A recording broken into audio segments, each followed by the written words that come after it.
السلام علیکم ورحمۃ اللہ وبرکاتہ۔ اللہ سبحانہ و تعالی ہم سب کو ہمیشہ اپنی رحمتوں کے سائے میں رکھے، تمام دیکھنے اور سننے والے احباب کی مشکلات آسان فرمائے اور آپ کو بے شمار خوشیاں عطا فرمائے، آمین۔ صحیح بخاری کی حدیث ہے، ایک فرمان مصطفیٰ صلی اللہ علیہ وسلم ہے، اللہ پاک بے حیائی کو پسند نہیں کرتے۔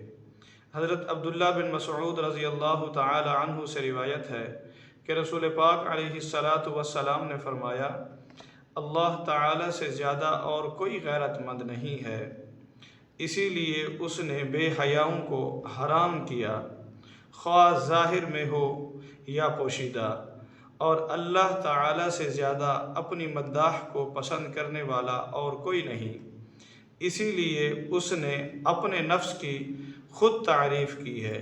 اللہ تعالی ہم سب کو بے حیائی سے محفوظ رکھے، آمین۔